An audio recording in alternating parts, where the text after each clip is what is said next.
Hi, I'm Michelle Vickers. And I'm Christine Beverly. Welcome to the Consciousness Insider. This week's question is from Michelle. And Michelle writes, I have many questions about myself and my direction in life. I'm celebrating my 25th wedding anniversary this month, and while it should be a huge milestone for us, I'm filled with so much resentment and questions about my relationship. He's had affairs, and I'm not sure how many. I'm fearful that I've wasted the 33 years I've spent with him. He's told me that he hasn't loved me for a long, long time, and after deciding he wanted out, came back to wanting to work things out. I've went out of my way to make him happier for 4 more years. Michelle, there is so much about this I just can't get past. I'm also watching my grandchild. I have her for days and nights on end while the kids work shift work. I have fibromyalgia and was feeling really good prior to taking on her beautiful care. I'm tired. I'm resentful. I'm being taken advantage of by everyone around me that I sometimes just want to walk and walk and walk and never look back. I feel guilt when I feel this way. What do I do? Hi, Michelle. These are, they're amazing questions. And the questions you're asking, they're really, really good. But what I want to do is I want to go a little bit deeper into why you act the way you do. Because the reality is when people around us act that way, it's because we're letting them. And what is it within us that is telling them it's okay for you to treat me like that? So really and truly for you in particular, we need to, I'm going into your heart right now. And what I want to do is I want to reprogram your heart, because right now, your heart is programmed at a deficit. That's how I'm seeing it. And what that means is you're programmed to reject anything that feels really good.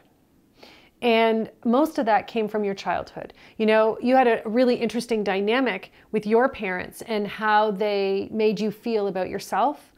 And there was a lack of consideration for anything that was important to you as a child. So as you grew up and as you evolved, as you became a young woman, right through your teen years, respecting yourself was not a foremost priority. In fact, it was so far away from your priority list that it never actually got cultivated, okay? So what you need to really start to do and start to be able to look at is how you look at the world, how you look at the world around you, and then how you fit in it, okay? So it's not the time to go out and make all these changes and, get rid of this person and cut out this thing that you're doing, whatever, from, taking care of your grandchildren or, leaving your husband.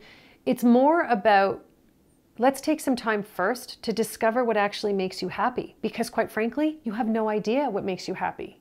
None. And all you're doing is you're taking on more and more and more opportunities that feed your unhappiness. And it's not helping you. So what I want you to do, what your soul is saying, it's time for you to start allowing yourself to be a priority. So, a lot of people find it tricky because they need to make themselves, be the priority. And that's not a good approach, especially for you. You're so gentle, your soul, your energy, it's so gentle, it's so loving and caring and nurturing. There's not an in-your-face strength. And that's where you actually end up feeling resentful, that you feel frustrated and angry with the people around you. Your energy calls for a softer approach, which means you need to allow yourself to become the focus of your own life. You need to allow that to happen. So your soul, first and foremost, wants you to know you're meant to be here, okay? The energy is so strong. You have such an incredible vibration, and you have so much to offer, and your energy alone speaks volumes, okay? And what's happened is that for years and years of not believing in yourself and allowing other people to treat you how they're treating you, what's happened is you've pressed your energy down, okay? And it's you've put it in this little box and you're suppressing it and suppressing it and suppressing it. So what's happening now is it's trying to get out, because and that's where the frustration comes from, is your energy, your joy, your happiness. Your soul is saying it needs to be a priority now, Michelle, before waiting any longer. And that's where the pressure is coming from. It's coming from inside of you. So it's not actually coming from all the people and all the things that you're experiencing. It's coming from inside your heart, and your heart is ready to open wide up so that you can start to experience the love that you've been actually asking for. And you've been actively looking for it energetically for about 8 or 9 years. And that's where it's like disquiet, it's more than restlessness. It's this, you're never going to have contentment. Everything around you is driving you a little bit crazy. So, and it's not that you don't love these people, and it's not that you don't want to make them happy. It's that they're not feeding in you something you need. And what we need to do is to help you figure out what that need is, so that then you can start to create opportunities for yourself that you're going to deliver. So a lot of people, and I've worked with, thousands and hundreds of thousands of people all over the world. And so many people often feel like they need to end their relationship, or it's going to come from a different person outside of their relationship, or they fall in love with someone else. But the reality is, until you find out what you actually want and what actually makes you happy, you're going to repeat the same process. It doesn't matter what the person looks like. It really doesn't. So it's amazing to you that you've stayed. That's huge, that you've stayed and you've chosen to work it out. Whereas, part of you feels like, really, they're showing me you feel a little bit like a doormat, that everyone's just taken advantage of you. But here's the thing. It takes strength and it takes perseverance to allow someone to treat you really like you're not, what's important to you doesn't matter to them. It takes a lot of strength to be able to withstand that and to be able to go through that really day in and day out for 33 years. I applaud your courage and your strength. And now what I want you to do is I want you to take all that courage and all that strength, and I want you to take it off of him, and I want you to put it on you, because you're the one that matters. And in doing so, you're going to start to create opportunities for yourself where you can actually discover things that make you happy, things that are important to you. And I can tell you right now, they're not going to be the things that made you happy before you met him, because it was so long ago. Even if it was 2 years ago, they're not what makes you happy now. You need to give yourself the room and the space that you need to grow. Go out, try new things, sign up for classes, go for walks in places you don't normally go, do your groceries in completely different stores. Things that take you out of your comfort zone and get you to start looking at people and the world around you in different ways. Because once you do that, then you're able to start seeing your life in different ways. You can't see yourself in different ways if you stay in your same patterns, okay? So start there, start getting out, start doing things a little bit differently. If there are things that are of interest to you, sign up, take a class for it, take a course for it. Maybe just do a one-day course so you don't have to fully commit because you realize, oh, okay, it was pretty cool, but no, it's not for me. And other things you're going to find out that you love.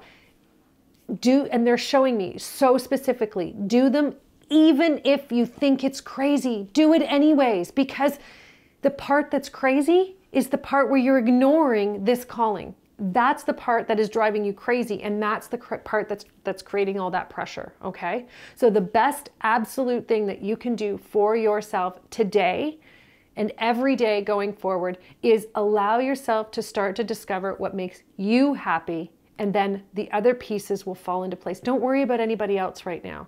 All of those things end up falling into place. 90% of the time when people come to me because they have an issue in their relationship, whether it's a romantic relationship, whether it's a parent and child relationship or a friendship, it is always something inside of them that is off. It has nothing to do with the relationship. You can attest to that. Oh, I sure can attest to that. Yeah. And that's it. So when you're working on allowing yourself to become more of who you are, You have to create opportunities, strong opportunities that allow you to experience yourself in entirely different ways. So, you know, I'm not going to give you a whole list because I'm sure you can come up with them. But what they are saying and what your soul is very specific of is even those ones that you literally in your brain go, that's crazy, I can never do that. Do that one. Pick that one, Michelle, because that's the one that's going to take you so far out of your comfort zone that you're going to start to discover things you love. Even if you don't love that one thing, it's going to teach you something about yourself and your ability to make a strong discernment on what you do and don't love, because that's really the biggest part of the issue is when you don't know who you are and you haven't cultivated your own awareness of what makes you happy, you can't even make a decision of whether it does or doesn't make you happy. And that's what feeds resentment, okay? So take some time, start to find the things that make you happy, and then come back, and then we'll get to the next level, okay? That was really powerful, very beautiful. Yeah. Thank you so much for watching, and if you'd like to have your question answered, visit michellevickers.com on the Consciousness Insider page. Fill out the form on the bottom, and maybe we'll select your question in future episodes. Thank you. Awesome. Thank you so much for watching. We'll see you next week. Bye.